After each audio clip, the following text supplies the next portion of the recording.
What's up, you guys? So for today's video, I'm going to be talking about one of my favorite players and one of my main influences when I was a bit younger. So I'm going to be talking about Guthrie Govan, and it's going to be a bit of a task because he can play just about like anybody out there.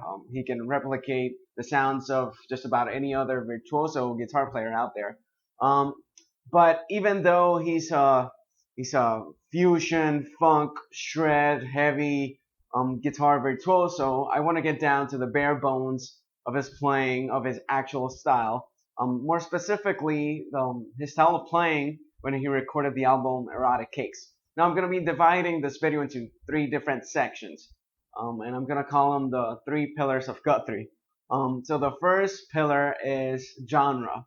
The second pillar is actually scales, and the third pillar is technique. Now the first pillar is genre. So we all know he can play just about any type of genre out there, but when it comes to his specific style, we can identify the usual use of these different types of genres now we have rock and roll and blues rock, and he's a self-proclaimed blues rock player. Of course, he does this at amazing and incredible speeds, but a lot of his melodic phrasing comes from the blues. And if you watch one of his interviews that he did with the Andersons channel, you'll actually listen to him saying that he's mostly a blues rock player. Not to say that that's the only genre. He can play just about anything out there, but that this is something he always comes back to. The next genre is jazz or jazz fusion. And just by listening to his stuff, you can tell that he's got some stuff from jazz, what you could say to a bit of a 2/5 vocabulary. He's got some chromaticism in there. He's got some melodic minor in his playing, stuff like that, and that all comes from the jazz world and from the fusion world. He's also got some stuff from the shred world, and this is pretty obvious. If you listen to some of his stuff, some of his albums, he's just blazing. He's playing tons of notes at amazing speeds, and a lot of the phrasing behind some of his fast stuff comes from shred. There's actually a line from one of his songs that sounds a lot like Jason Becker, and there's even some country in there. If you watch some of his videos jamming, if you listen to his album again, Erotic Cakes, there's a lot of stuff that comes from the country world. So what this means is that he has a very, very wide vocabulary to choose from when he's improvising. So it's important to keep this in mind. The next pillar is the scales. So with Guthrie, it's a bit harder to pinpoint exactly what types of scales. It's not like a Steve Vai that tends to move towards Lydian, or Eric Johnson that does a lot of Mixolydian. When you listen to his tracks, you get to listen to a lot of the different modes of the major scale.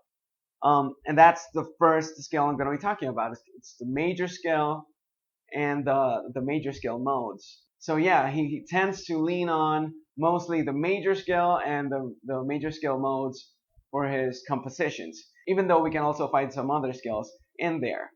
The next scale I'm going to be talking about is the Melodic Minor scale, and again with the 7 modes. And this is specifically true about the altered mode. A lot of the things he tends to play over dominant chords is actually the altered scale.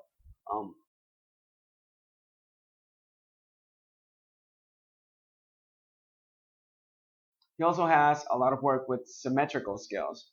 It's not as present as the altered scale, especially in the Erotic Cakes album, but when you listen to some of his aristocrat stuff, a lot of the lines that really go out there are either really chromatic or symmetrical scales, like the whole tone scale or the diminished scale.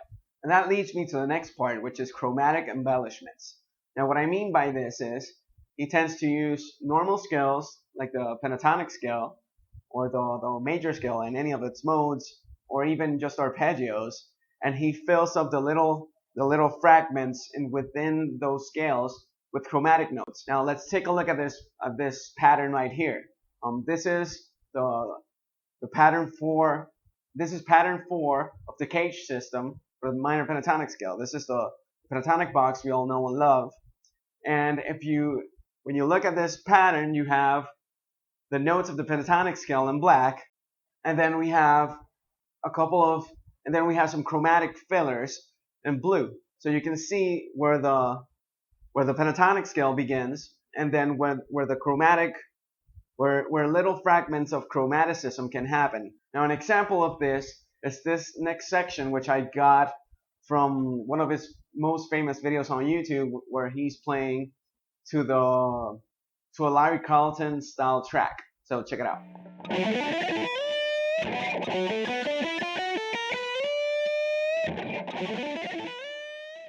He can also do this with the major scale and with different arpeggios. Now let me show you another example of this using the major scale and an arpeggio. So this is a lick I created in the style of another lick he does in the Larry Carlton video.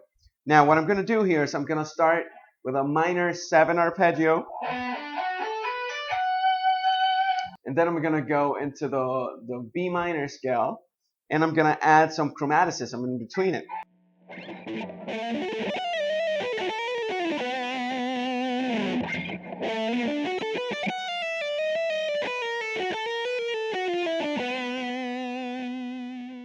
Now the next part, I'm going to be talking about a concept that a lot of people do and they don't realize they're doing it.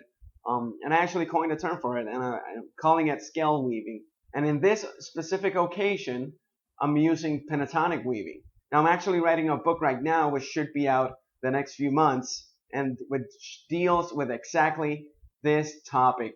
Once the book is out, I'll leave a link below so you can check it out. Now it's a fairly simple concept. What you're doing here is you're visualizing the pentatonic scale, and then you're adding notes to it to create the different modes or different scales that you have. So for example, let's take a look at this pattern right here.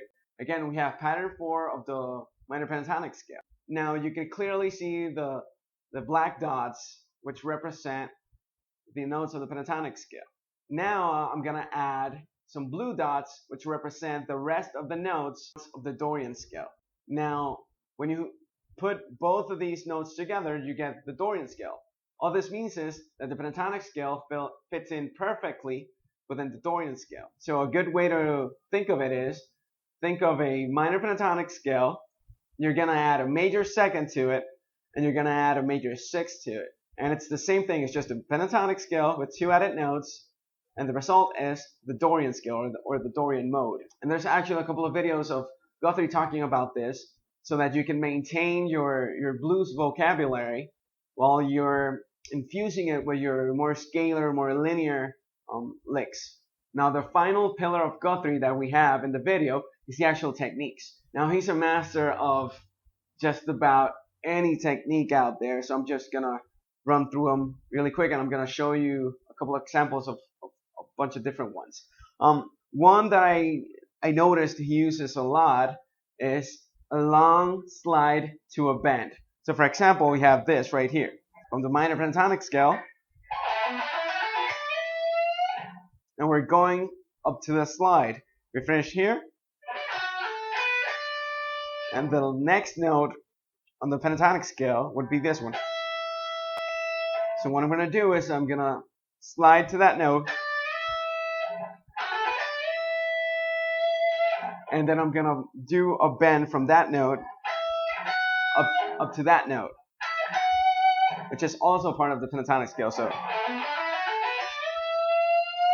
now you can find Guthrie playing this type of slide to a bend in just about any of his recordings and videos. The next technique I'm going to talk about is hybrid picking, and in this specific case I'm going to give you an example using the Dorian scale, and I'm going to be using some legato along with some hybrid picking. So here we go.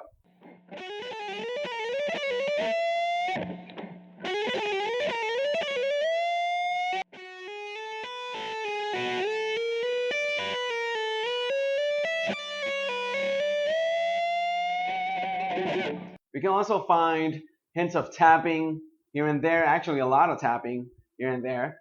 We can find some jazzy licks, some 2/5 licks in there, going at an enormous speeds. You can also find some wacky guitar tricks. For example, something like this, where I'm just scraping the edge of my pick against the strings, and since I have some distortion on there, it's gonna make some cool noises. So a couple of things like that. Now we can also find some sweep picking, some sweeps in a traditional manner like shred sweeps, and we can also find some sweeps in between phrases like the one from example 2, which he starts with some sweep picking with a minor 7 arpeggio, and he moves to a more scalar approach.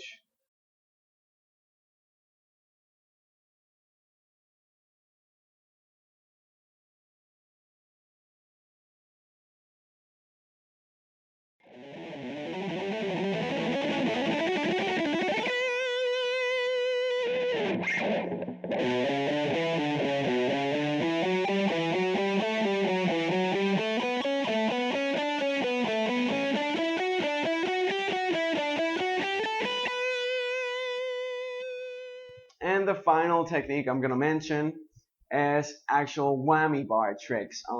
So he uses a whammy bar for phrasing in the style of Jeff Beck. So something like,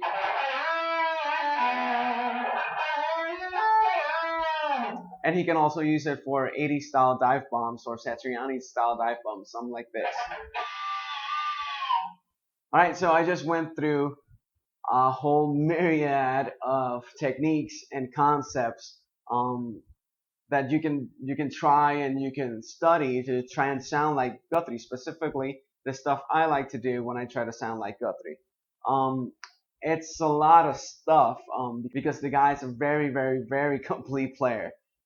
So it's definitely hard, and I know I left out some stuff, but it's just way too many things to go over in just one video. So I'm just gonna end it here to try and not make this video way too long. Alright, so that's it for this video. Remember to subscribe, hit me up in the comment section, hit the like button, and follow me on any type of social media. I'm on Facebook, you can follow me on Instagram, you can follow me on Twitter, and you can also follow me on my official website, which is juanantoniomusic.com. Alright, thanks for watching.